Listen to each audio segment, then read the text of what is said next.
Hi people, I'm Joan, and my parents abandoned me when I was 13 years old. Now I'm 18, and they want me back into the family.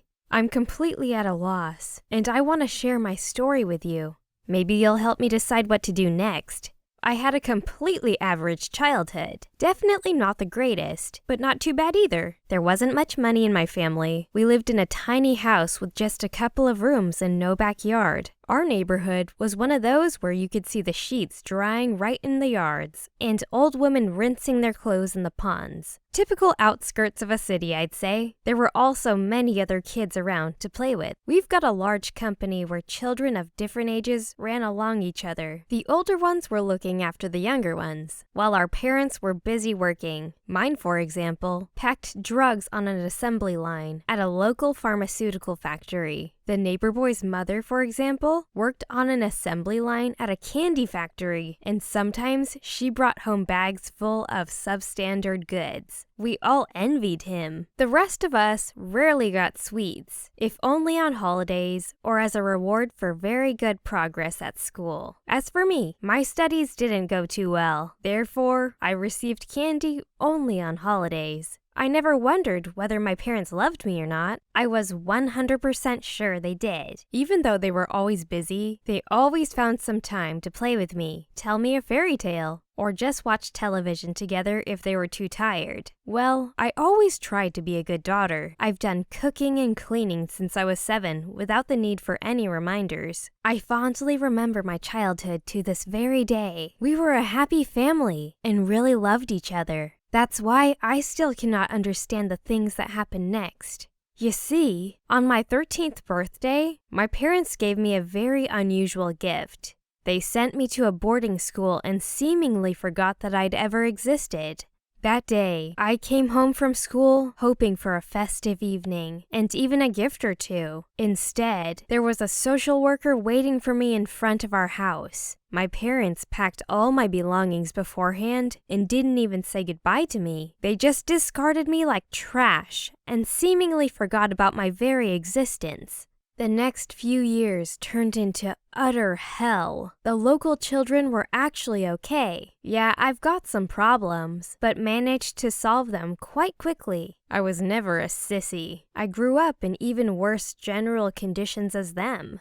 For example, I was shocked to discover that here they had 5 meals a day with fruits and sweets. I was able to blend in with the crowd without any difficulties. Yet my heart was still broken, and I felt empty inside. Just imagine what my life looked like. I lived at home with my mom and dad who loved me, tried to be a good daughter, and helped them with everything. I wasn't capricious. I studied to the best of my abilities, but then my parents just disposed of me. How would you feel in my position? I came to a conclusion that it was me who'd done something wrong and made my parents disown me. In several years, I eventually started to consider myself a bad person, unworthy of love and parental affection. I decided to achieve everything by myself. I didn't want to deal with other people, since nobody wanted me anyway. Now everything I did was geared exclusively towards my own survival. I didn't even have friends, because people like me had no need for them. It was very hard, but despite all the shed tears and all the sleepless nights, I finally achieved success.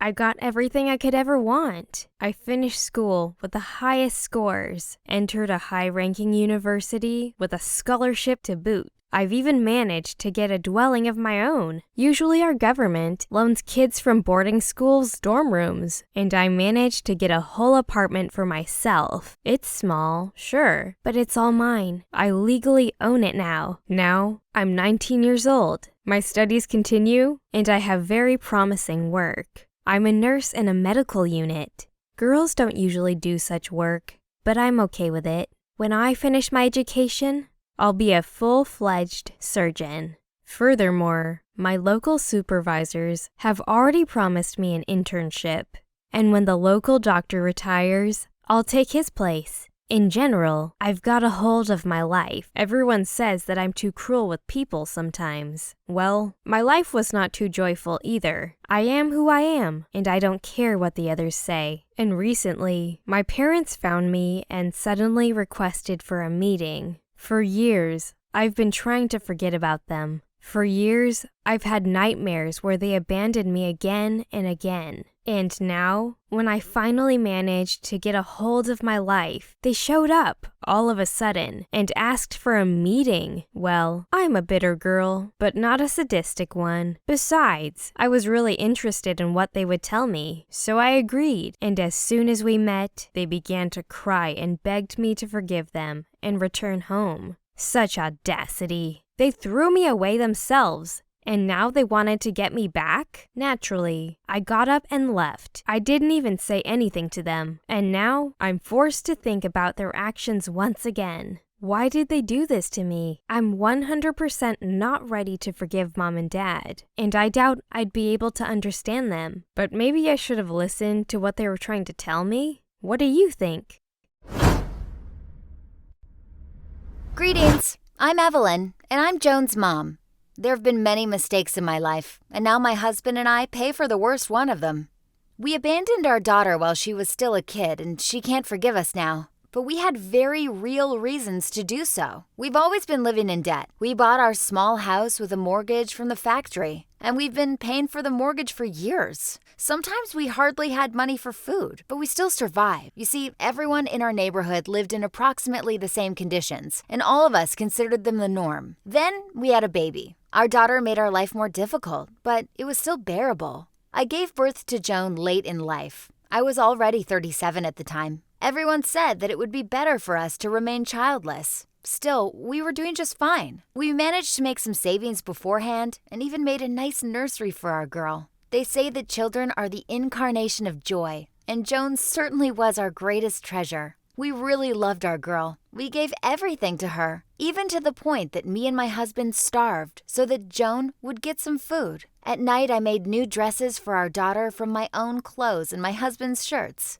It paid out. My little Joan was always the most fashionable kid at school. No one else had such outfits. Life became easier after we paid off the mortgage. We finally had some spare money and even managed to buy our girl a tablet. It was the cheapest one, but still good enough for reading and web surfing. Joan has always loved to read, and the tablet soon became her favorite toy. She studied well, always helped us around the house, and generally grew up as an extremely good girl. Neighbors always complained that their naughty children did not obey them and constantly demanded newfangled smartphones and other gadgets. And Joan was happy with her old tablet, and time after time she told us that she didn't need anything. She even sometimes suggested us to buy me new winter boots, or to buy Dad a warm jacket instead of buying her gifts. And then the trouble came, one of those that you wouldn't be able to predict. My husband fell ill and had to go to the hospital. We had the cheapest kind of insurance, so it didn't cover his treatment. You see, the illness wasn't connected with his job, so the insurance was of no use.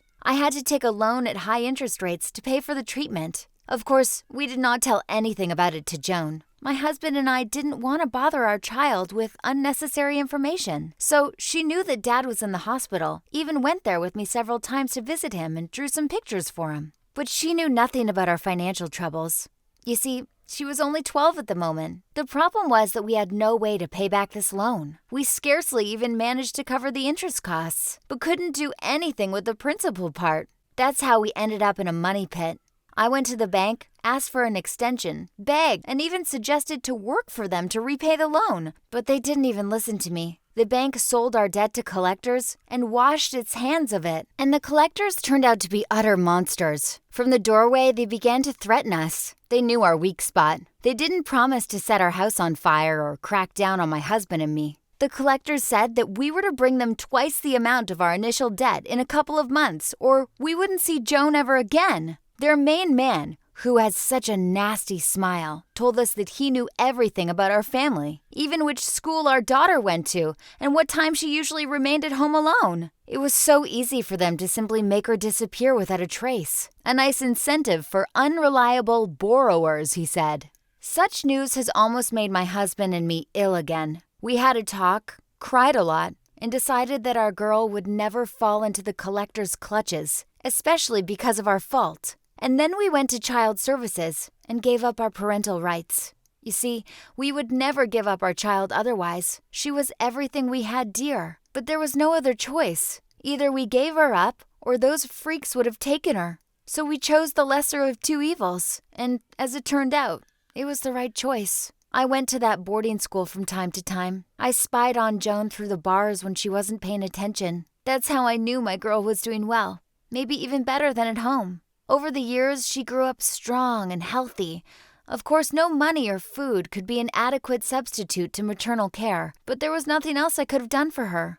As soon as Joan was taken away, we sold our house. My husband and I used the money to pay off the debt. The following years, we've literally lived in a cardboard box under the bridge.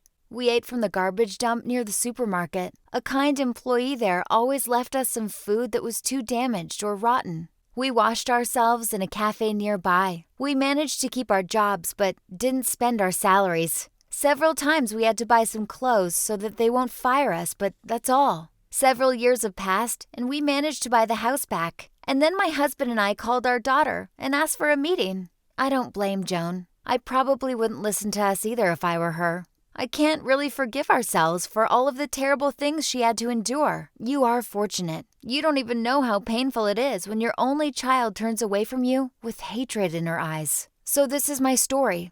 Judge for yourself whether my husband and I are truly guilty or deserve forgiveness. Which side would you take? Tell us in the comments. Would you forgive such parents if you were Joan? Do not forget to share the video with your friends and acquaintances. And always pay your debts on time so as not to find yourself in a similar situation.